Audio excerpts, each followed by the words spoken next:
Pleasant morning to each and everyone. I'm Cassandra K.A. Alisla, and the topic that we are going to discuss for today is about grammar and methods.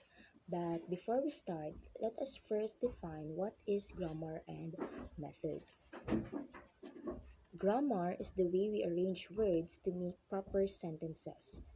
Grammar is the collection of rules and conventions that make languages go. So, grammar is a system of language. It provides a proper order or sequence to sentence for better representation. Next is methods, defined, structured, and systematic. Method, it is about how to do something in a structured, systematic way that is defined and clear. So, specifically speaking, in this topic, we're going to discuss about the different methods concerning with grammar. In the last century, architects of language teaching methods have been preoccupied with two basic design decisions concerning with grammar. The first one, should the method adhere to a grammar syllabus? Second, should the rules of grammar be made explicit? The various ways they answer these questions help distinguish different methods from each other. What follows is a potted history of methods in the light of their approach to this issue. The first method is the grammar translation. As its name suggests, took grammar as the starting point of instruction. Grammar translation courses followed a grammar syllabus, and lessons typically began with explicit statement of the rule, followed by exercises involving translation into and out of the mother tongue.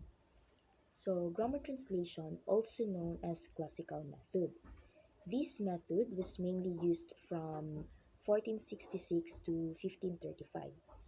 This method was mainly used for the purpose of helping students read and appreciate foreign language literature. The main goal of this method is to be able to read and translate classic literature on the target language. When we say target language, these are the language or languages that the students are going to learn. This method is a teacher-centered approach. That means learners were not very active back then. Teachers who use this method focuses a lot on grammar. They used to translate very often to explain the language. They used to explain English in the student's mother tongue. Grammar was intensively and extensively explained. Students focus on the language and not on the content.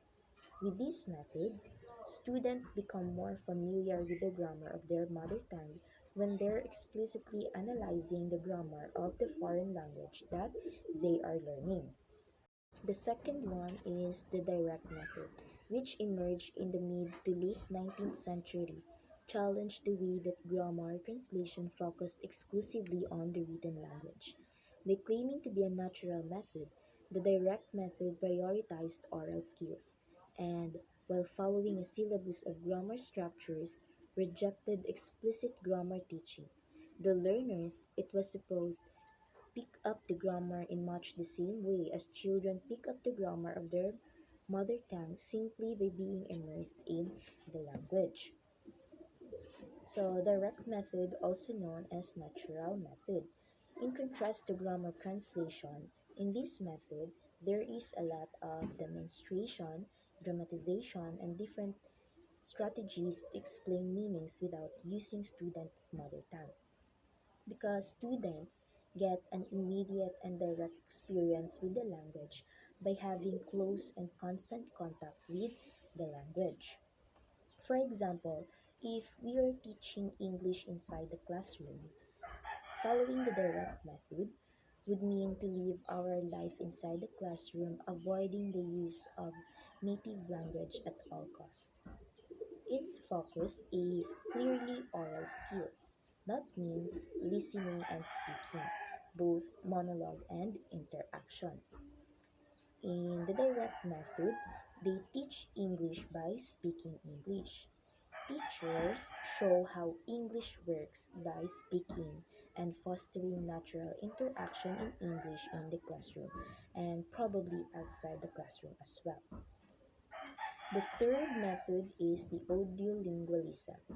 A largely North American invention, stayed faithful to the direct method belief the primacy of speech, but was even more strict in its rejection of grammar teaching.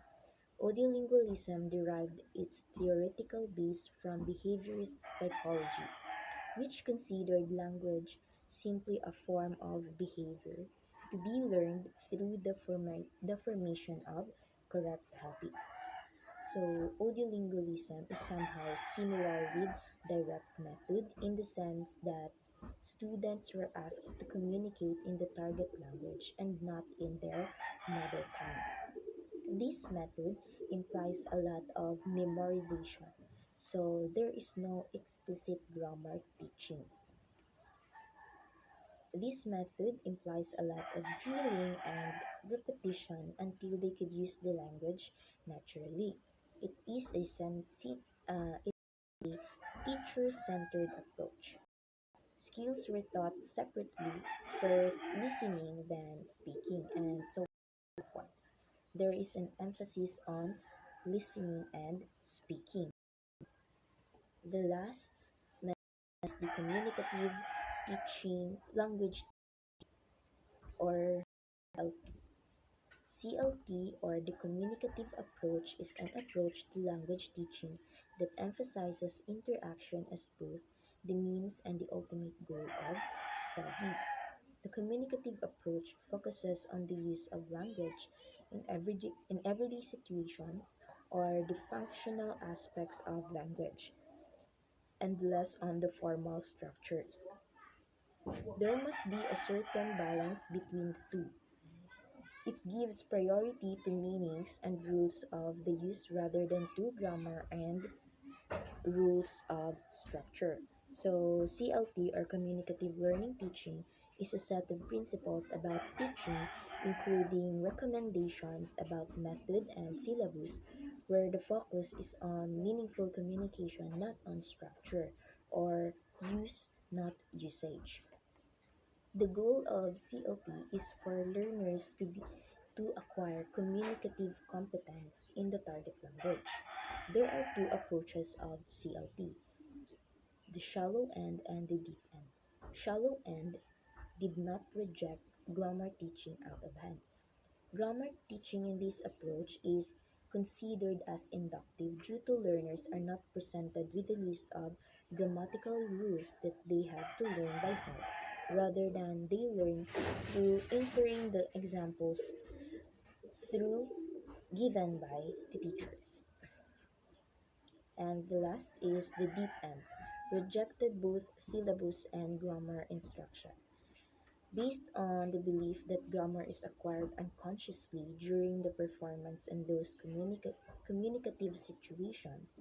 So it would be useless to teach grammar previously and explicitly. So that's the end of the discussion. Thank you for listening.